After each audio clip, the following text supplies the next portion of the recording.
ये कहानी है जायंट मैंगो। बसंतीपुर गांव में राम किशन नाम का व्यक्ति रहता था।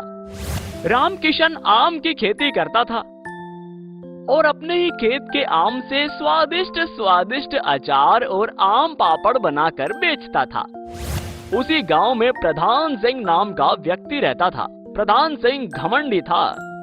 लोग उससे बात करने तक को कतराते थे और उससे बहस करना तो मतलब सिर भट्टी में देने जैसा था। एक दिन प्रधान सिंह राम किशन की दुकान पर आया। अरे क्या बात है राम किशन, नया घर बनवा लिया, दुकान भी बड़ी कर ली है, लगता है कुछ ज्यादा ही मुनाफा हो रहा है। कहीं तुम हमें मिलावटी सामान तो नहीं बेच रहे? वैसे भी आजकल लोग पैसे के लिए कुछ भी कर देते हैं। अरे मेरे सामान की गुणवत्ता के तो ये सारे गांव वाले गवाह है यार। मैंने आज तक मिलावट नहीं की यार, और तुम्हें इतनी दिक्कत है तो आज से मैं तुम्हें सामान नहीं बेचूंगा यार, और ना ही तुम मेरे पास सामान लेने आना, समझे? इस तरह राम किशन ने सरेआम प्रधान सिंह को बेइज्जत करके भगा दिया। बहुत ज्यादा घमंड है ना इसे। अब इस राम किशनवा को धोबी का कुत्ता नहीं बनाया ना तो मेरा नाम भी प्रधान सिंह नहीं। प्रधान सिंह जादू टोना जानता था। उसने जादू टोने से पानी को अभिमंत्रित किया और रात में जाकर राम किशन के खेत में छिड़क दिया। पानी के काले जादू से सारे आम के पेड़ सूख गए और जमीन बंजर हो गई। राम किशन सुबह उठकर अपने खेत गया तो अपने खेत का ऐसा मंजर देखकर राम किशन हताश हो गया और खेत के एक किनारे बैठकर रोने लगा। तभी वहां से एक साधु बाबा गुजरे। साधु बाबा ने उससे रोने का कारण पूछा तो राम किशन ने सब बताया कि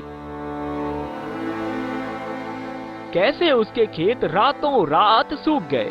साधु बाबा ने कुछ देर ध्यान लगाया और कहा, तुम्हारे खेत पर काले जादू का असर है, ये सब उसी का प्रभाव है। और अपनी झोली से एक लोटा निकालते हुए कहा, ये भगवान का चरणामृत ले जाओ और किसी भी एक पेड़ पर छिड़क देना। भगवान की कृपा से तुम्हारे सारे नुकसान की भरपाई हो जाएगी। राम किशन खुश हो गया और एक पेड़ पर चरणामृत छिड़का। कुछ देर बाद देखा तो पेड़ पर एक जॉइंट आम लगा हुआ था जो आकार में राम किशन से भी बड़ा था। फिर राम किशन जॉइंट आम को बेचने के लिए बाजार ले गया ताकि कुछ पैसे ला सके।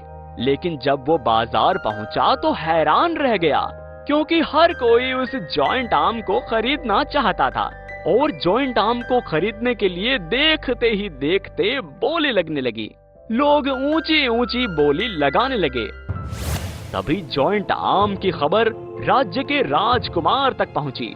इतना बड़ा आम मैंने आज तक न तो देखा है और न ही उसके बारे में सुना है। इस अद्भुत आम की सही जगह तो हमारा राजमहल है। और राजकुमार जॉइंट आम को 10,000 सोने की अशर्फी में खरीद लेता है। 10,000 अशर्फी देख राम किशन फूला नहीं समाता क्योंकि ये उसकी साल भर की कमाई से भी ज्यादा था।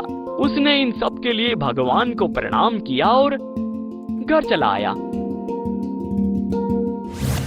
राम किशन का सुकून प्रधान सिंह से देखा नहीं गया और वो सोचने लगा, बर्बाद होने की बजाय इसकी तो चांदी हो गई, लेकिन इस चांदी का हकदार तो मैं भी हूँ। ऐसा सोचकर प्रधान सिंह चरणामृत को चुरा लेता है और रात में वो राम किशन के खेत पर जाता है और वहां पर एक पेड़ पर चरणामृत को छिड़कता है। आम बड़ा होने लगता है और जॉइंट आम बन जाता है।